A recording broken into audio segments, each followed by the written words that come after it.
Yellow and Yangtze is Rainer Knizia's spiritual successor to Tigris and Euphrates. Played on a hexagonal board rather than a square one, it makes several other improvements to the formula of the classic. Today we'll be looking at how it works and seeing what we can learn from it. I'm Ananda, and this is Practical Game Design.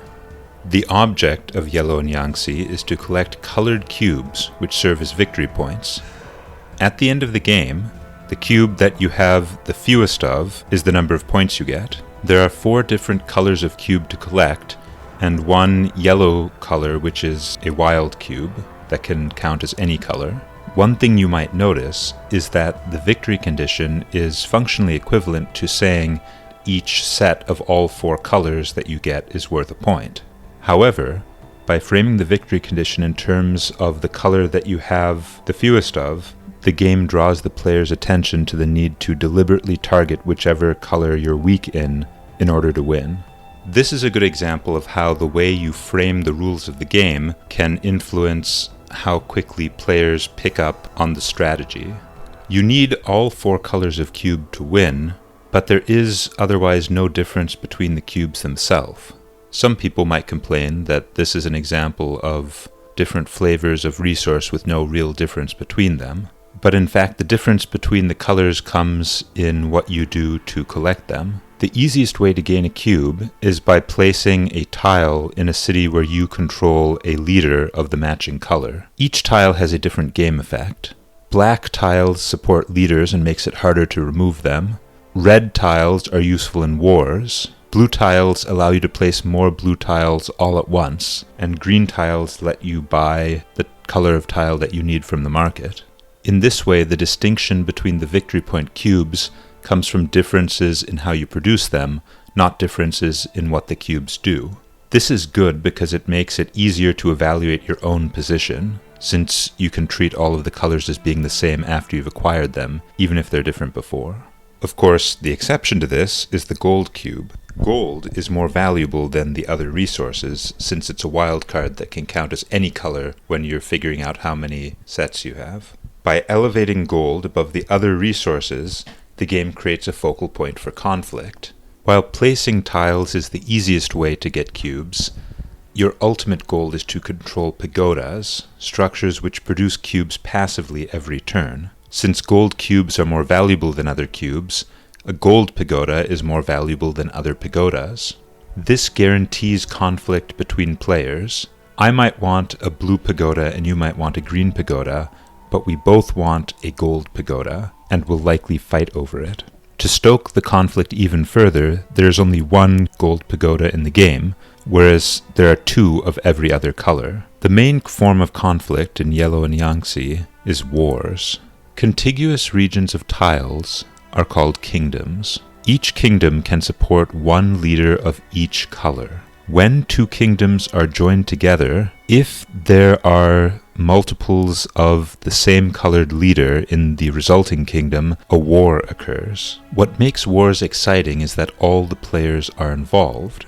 This is because ownership of kingdoms is ambiguous. Rather than having one person own one kingdom and the other person owning another kingdom, ownership is shared, and it's unclear who's in control. In some cases, a player may even be fighting against themselves. The shared ownership of kingdoms also means that it is often unclear which side each player will support and to what extent, which makes wars even more exciting. The other main form of conflict in Yellow and Yangtze comes from the Revolt Mechanic, and from the concept of administrators. Administrators are the black tiles. Each leader must always be adjacent to at least one administrator. If it isn't, it gets removed from the board automatically. Since each kingdom can only have 1 leader of each color, if another player adds a leader that matches a leader already in a kingdom, a revolt occurs to resolve the conflict.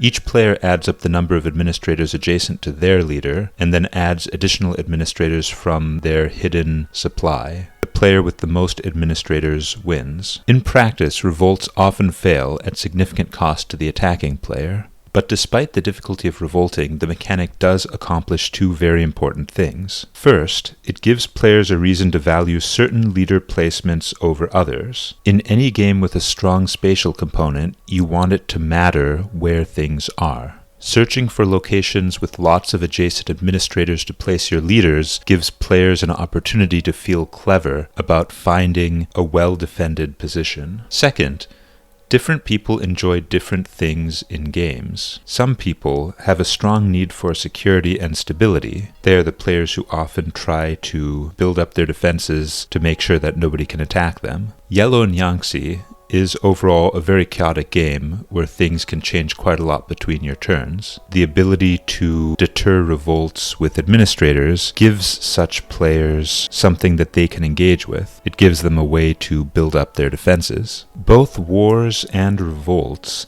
have two pieces of ambiguity that need to be resolved. The first is the order in which players declare additional tiles from behind their screens. The second is what happens if there's a tie. In a war, players commit soldiers in clockwise order, with the player who started the war going last. The player who started the war also decides how ties are broken. By contrast, in a revolt, the instigator goes first and loses ties. So if you start a war, you have a big advantage because you both get to commit your forces after you see what everyone else is doing, and you win if there's a tie. But if you start a revolt, you're at a disadvantage twice over. Your opponent gets to see how many administrators you're committing and wins ties. In both cases, the rules are very consistent about who has the advantage. This makes it easy for players to remember how the ambiguities in both of these cases are resolved, because everything always favors the same player. Due to the way victory points work in Yellow and Yangtze, different kingdoms will be worth different amounts to different players, because different players need different colors.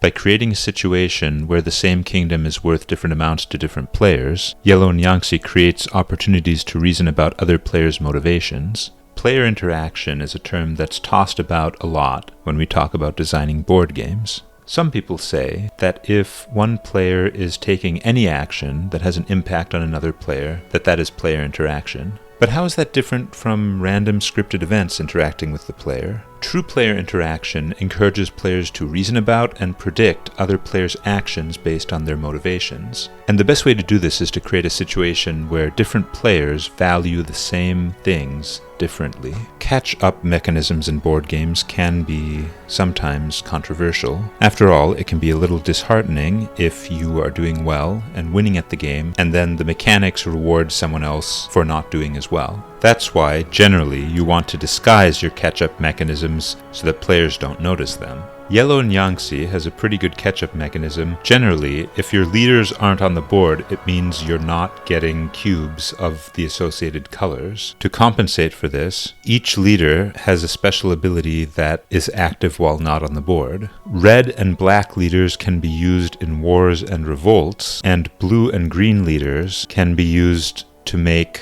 certain special game actions cheaper to perform. But the clever thing about this mechanic is that it does more than just reward players who are behind. It also creates a subtle bonus for players who overinvested in one cube as a consolation for the fact that they probably won't score points for most of the cubes of that color. If you have 20 blue cubes, but less than 10 of the other colors, you probably aren't going to care about blue cubes for a while. That, of course, means that you don't really need your blue leader on the board, and therefore you can just keep your blue leader on the sidelines, taking advantage of its bonus. This helps you to feel less bad about wasting so much time gathering blue cubes. Overall, I don't have many criticisms of Yellow and Yangtze. Really, the only one that comes to mind is that I don't feel that the buy a pagoda action is that exciting. Overall, it is a well put together game, and a definite improvement upon the already pretty great original. Thanks for watching.